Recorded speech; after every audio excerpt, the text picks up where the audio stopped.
दोस्तों नमस्कार। आइए आज मैं आपको कंपटीशन की मैथ करवा रहा हूं जिसका नाम है दोस्तों सिंपल इंटरेस्ट। दोस्तों ध्यान से समझिएगा, आज बहुत बेहतरीन चीज़ मैं आपको बताने जा रहा हूं। सिंपल इंटरेस्ट, जैसा कि आपको ऊपर में दिख रहा होगा कि लिखा हुआ सिंपल इंटरेस्ट यानी साधारण ब्याज। दोस्तों इससे बहुत बार प्रश्न आया हुआ है और आगे भी उम्मीद है कि ये प्रश्न आते रहेगा। ठीक है, तो आइए हम इसको पूरे डिटेल में आज समझने का प्रयास करेंगे। दोस्तों चलो ध्यान से समझिएगा, जैसा कि आपको ऊपर में दिख रहा है कि सिंपल इंटरेस्ट, ठीक है ना, यानी साधारण ब्याज। तो साधारण ब्याज की दोस्तों मैंने सोचा दोस्तों कि बार बार पढ़ाने से अच्छा ये है कि मैंने कोई भी चीज़ को एक ही बार में, अगर थोड़ी मेहनत हमें लगेगा, पर अगर उस चीज़ को मैंने पूरी डिटेल में एक ही बार में कंप्लीट कर दिया जाए तो शायद हमारे लिए और हमारे बच्चे के लिए बहुत बेहतरीन होगा दोस्तों। ठीक है, तो मैंने इसी सोच के अनुसार से मैंने इस चीज़ को, पूरे सिंपल इंटरेस्ट को यानी साधारण ब्याज को पूरे डिटेल में मैंने लाया दोस्तों। तो हो सकता है थोड़ी सी वीडियो लंबा हो सकता है और इसमें हम इसका पूरा बेसिक बात जान लेंगे। उसके बाद अगले जो वीडियो आएगा दोस्तों उसमें हम इस पर सारे प्रश्न को भी करेंगे। ठीक है, तो चलिए स्टार्ट करते हैं। देखिए सबसे पहले नंबर दोस्तों आपको ये देखना है कि जो लेसन का नाम है, चैप्टर का जो नाम है दोस्तों सिंपल इंटरेस्ट, जैसा कि आपको दिखाई दे रहा है दोस्तों। ठीक है ना, ये सिंपल इंटरेस्ट यानी साधारण ब्याज हो गया है।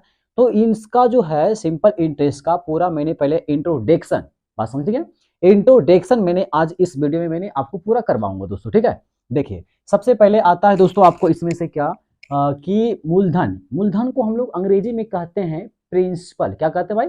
प्रिंसिपल कहते हैं। ठीक है बेटा, तो मूलधन को हमने कहते हैं इंग्लिश में प्रिंसिपल। अब ये समझना है कि मूलधन है क्या, यानी मूलधन हम किसे कहते हैं। तो ध्यान दीजिएगा, कहता वह धन जो किसी व्यक्ति को, वह धन जो किसी व्यक्ति को उधार या कर्ज, ध्यान समझिएगा दोस्तों, उधार या कर्ज के रूप में दिया जाता है उसे हम क्या कहेंगे? प्रिंसिपल यानी मूलधन कहा जाता है दोस्तों। ठीक है ना, मान लेते हैं कि मैं कोई भी व्यक्ति को, किसी भी आदमी को, मान लीजिए कि मैंने उसको 500 रुपया मैंने दिया हूं। ठीक है, मैंने 500 रुपया किसी व्यक्ति को दिया हूं, तो वो क्या कहलाएगा? आपका प्रिंसिपल कहला जाएगा। ओके, चलिए आइए नेक्स्ट देखिए। अगला कहता है समय यानी टाइम। तो जितने दिनों, मतलब जितने दिनों के लिए धन उधार दिया जाता है, जितने दिनों के लिए धन उधार दिया जाता है वह आपका क्या कहलाएगा? तो ब्याज का समय कहलाएगा। क्या कहलाएगा? ब्याज का समय कहलाएगा। जैसे मान लेते हैं कि अगर मैंने 500 रुपया कोई व्यक्ति को दिया हूं, अब ये कितने दिनों के लिए दिया हूं या कितने साल के लिए दिया हूं? मान लीजिए कि मैंने इसको 2 साल के लिए दिया हूं। कितने साल के लिए भाई? 2 साल के लिए। तो ये हमारा क्या कहलाएगा? समय कहला जाएगा। मैंने जो 500 रुपया दिया हूं वो आपका प्रिंसिपल कहला गया। वो इसको 500 रुपये मैंने कितने समय के लिए दिया हूं, मतलब कितने साल के लिए, कितने दिनों के लिए दिया हूं। अगर मान लेते हैं कि 2 साल के लिए दिया हूं तो ये क्या कहलाएगा? इसका समय कहला जाएगा। चलिए अगला नेक्स्ट देखते हैं, रेट। रेट यानी दर। अब इस 500 रुपये को मैंने किस रेट के अनुसार से दिया हूं? गांव में आप लोग देखते होंगे कि सूद पर पैसे लगाया जाता है दोस्तों। ठीक है ना, सूद पर लगाते हैं। मान लेते हैं, कहते हैं कि हम 3 रुपए सैकड़े के हिसाब से देंगे, सैकड़े बोलेंगे तो 100। ठीक है ना, 3 रुपए सैकड़े, 5 रुपए सैकड़े, ऐसे गांव में चलता है दोस्तों। ठीक है ना, तो उसी प्रकार से मान लीजिए कि मैंने 500 रुपया दिया हूं और 2 साल के लिए दिया हूं।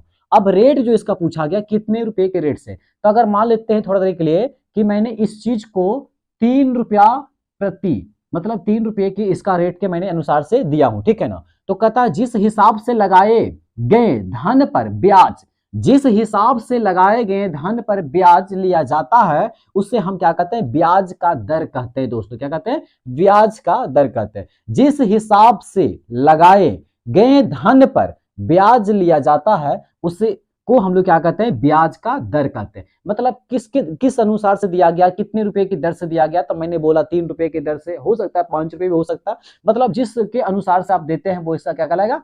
दर कहला जाएगा। चलिए अब आते हैं इंटरेस्ट यानी ब्याज। ब्याज क्या है समझिएगा। जब कोई व्यक्ति, व्यक्ति बोलिए तो मनुष्य होता है, आदमी होता है, जब कोई व्यक्ति किसी दूसरे व्यक्ति से अथवा बैंक से, यानी कि कर्ज जो लेते हैं, या तो कोई आदमी आदमी से ही कर्ज लेते हैं, या तो वो, या तो बैंक से जाकर के ले सकते हैं। ठीक है ना, तो जब कोई व्यक्ति किसी दूसरे व्यक्ति अथवा बैंक से धन उधार लेते हैं तो धन प्रयोग करने पर उसे जो अतिरिक्त देना पड़ता है उसे हम क्या कह लें? ब्याज कहते हैं। मान लेते हैं कि 500 रुपया हमने किसी को दिया हूं उधार। ठीक है, मैंने 500 रुपया किसी को उधार दिया हूं, अब 2 साल के लिए दिया हूं और 3 रुपए की दर से दिया हूं। ठीक है, अब इसके ऊपर जितना उसका ब्याज बना है ठीक है ना, जितना इसका ब्याज बना है, जितने इस पर लौटाए उसने, मान लेते हैं कि 500 रुपया दिए तो हो सकता है ब्याज जोड़ के बाद में 1000 हो सके, 1500 हो सके, 2000 हो सके, जो भी हो सके, ठीक है ना। तो उसको हम लोग क्या कहते हैं, ये इंटरेस्ट कहते हैं, यानी ब्याज कहते हैं दोस्तों, ठीक है ना।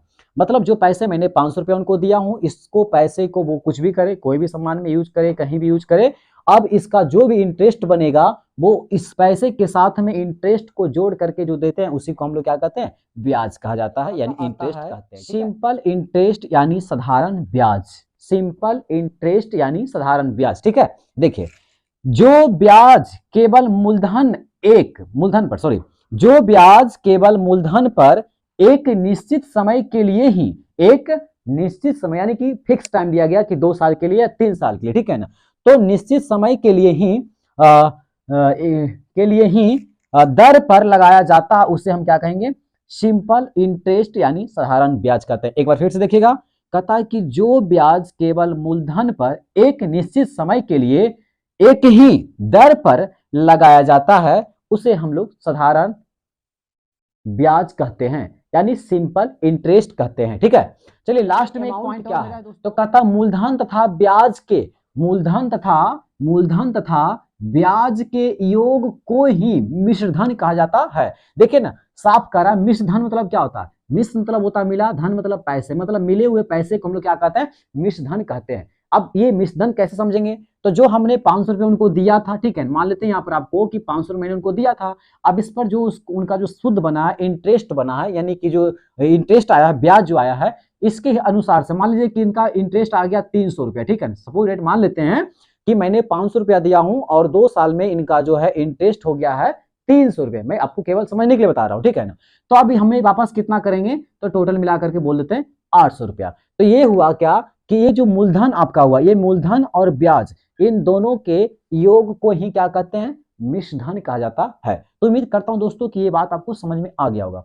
आइए अब यहां से हम लोग नेक्स्ट देखते हैं। देखिए यहां पर क्या कह रहा है, सिंबल्स टर्म्स, मतलब ये इसको हम ऐसे बोल सकते हैं कि एक प्रकार की सिंबल है, ठीक है ना, शॉर्टकट, संक्षिप्त इसको बोल सकते हैं। जैसे अब ये समझिएगा कि P4 होता है क्या, प्रिंसिपल, यानी हम इसको कह सकते हैं मूलधन, ठीक है, P4 प्रिंसिपल यानी मूलधन हो गया। अब आइए T4 टाइम यानी कि आपका समय हो गया, R4 रेट यानी कि दर हो गया, I4 इंटरेस्ट यानी कि ब्याज हो गया, SI का मतलब होता है सिंपल इंटरेस्ट यानी साधारण ब्याज। तो आपको जब हम इसका क्वेश्चन करवाएंगे तो उस क्वेश्चन के टाइम पर आपको ये लिखना नहीं है कि मूलधन अगर निकालने के लिए करता है, मूलधन बराबर क्या होता है, समय बराबर क्या होता है, दर बराबर, ब्याज बराबर, ये उस जगह पर हमको यूज नहीं करना है। उस जगह पर हम क्या करते हैं कि इसका शॉर्टकट चीजें को हम यूज करते हैं, जैसा कि आपने यहाँ पर देख रहे हैं। देखिए नंबर 1 में क्या करा, यहाँ फॉर्मूला लिखा हुआ है, तो ये आई है। तो दोस्तों आई से आपको समझ में आ गया कि ब्याज, अब इसको हम थोड़ी सी बनाकर आपको दिखाऊंगा कि कैसे बनता है। देखिएगा आई बराबर से होता है P into R into T बटा 100 होता है, ठीक है ना, आई बराबर से P into R into T बटा में आपको क्या बोलेंगे, 100 बराबर से P into R into T बटा 100 बोल सकते हैं, ठीक है। तो आई बराबर से क्या हो गया, P into R into T बटा में 100 हो गया। अब इसको हिंदी में कैसे बोलेंगे, तो ब्याज बराबर मूलधन गुने दर गुने समय बटा 100, यानी कि ब्याज बराबर से क्या हो गया, मूलधन गुने दर गुने समय बटा में 100 हो गया। तो उम्मीद कर रहा हूं कि सारी बात आपको समझ में आ रहा होगा। अगला देखिए क्या करा, आर बराबर से क्या होगा कि आई इंटू 100 बटा में पी इंटू टी, मतलब आपको आई दिया हुआ है, पी दिया हुआ और टी दिया गया। कहने की मेरा ये मतलब हो रहा है कि आई जो है ब्याज है और पी जो है मूलधन है और टी जो है समय। ये अगर 3 चीज दिया हुआ तो आपसे अगर रेट पूछ देगा कि रेट इसका क्या होगा, तो आपको आर बराबर फॉर्मूला यूज करना है, आई इंटू 100 बट्टा में पी इंटू टी, ठीक है। चलिए आगे देखिए, उसके बाद अगर जब आपको दिया रहेगा पी और आई दिया रहेगा, पी और आई का मतलब क्या हुआ कि आपका मूलधन और ब्याज दिया रहेगा और आपसे पूछ देगा कि मिश्रधन इसका क्या होगा, अमाउंट इसका क्या होगा, यानी कि आपका मूलधन प्रिंसिपल दिया हुआ है और इंटरेस्ट दिया हुआ, तो आपसे अमाउंट पूछेगा, तो फिर आपको ये फॉर्मूला को यूज करना है। दोस्तों देखिए आपको बात समझना जरूरी है, जब बात आप समझ नहीं पाइएगा तो कहां पर किसके समय मतलब किसके साथ में कौन सी फॉर्मूला यूज करेंगे वो आपको पता चलना चाहिए। उसके बाद देखिए यहां पर आपको क्या दिया गया है कि मिश्रधन दिया है, मतलब मिश्रधन बोले तो अमाउंट दिया हुआ है और यहां पर आपको अमाउंट हो गया इंटरेस्ट। जब अमाउंट और इंटरेस्ट दिया रहेगा तो आपको प्रिंसिपल पूछ लिया जाएगा कि प्रिंसिपल इसका क्या होगा, तो आपको फिर इस फॉर्मूला को यूज करना है। उसके बाद देखिए, अगर आपको P बराबर यानी कि ये पूछ देगा मूलधन बराबर से और आई आर और टी दिया रहेगा, तो आपको ये फॉर्मूला को यूज करना है। कहने का मतलब हुआ कि P बराबर से आई इंटू 100, P बराबर से आई इंटू 100 बट्टा में R इंटू टी। ओके, उसके बाद देखिए अगला कह रहा है कि T बराबर से आई इंटू 100 बट्टा में P इंटू आर। अगला कह रहा है क्या कि P बराबर से A इंटू 100 और बट्टा में कि 100 प्लस R इंटू टी। एक बार फिर से P बराबर से A गुने 100 बटा में A प्लस का चिन्ह यहां पर, उसके बाद R इंटू टी। ओके, अगला देखिएगा A बराबर से करा है कि P into 1 plus R into T बटा में 100। तो दोस्तों ये सारा इसका बेसिक बातें हुआ, ये इसका इंट्रोडक्शन हो गया है, यानी सिंपल इंटरेस्ट का इसके अलावा अब कोई ऐसा चीज नहीं बचा है जो कि मैंने आपको नहीं करवाया हूं दोस्तों। ठीक है, अब बात रही है कि सर मैं इसका प्रश्न को कैसे करेंगे, तो दोस्तों इसका नेक्स्ट वीडियो में मैं आपको बहुत जल्द इस पर प्रत्येक टाइप का मैंने बहुत जल्दी आपको प्रश्न भी करवाने वाला हूं। तो दोस्तों तब तक ले धन्यवाद। अगर आपको वीडियो अच्छा लगा है तो चैनल को सब्सक्राइब करके लाइक कर दीजिएगा।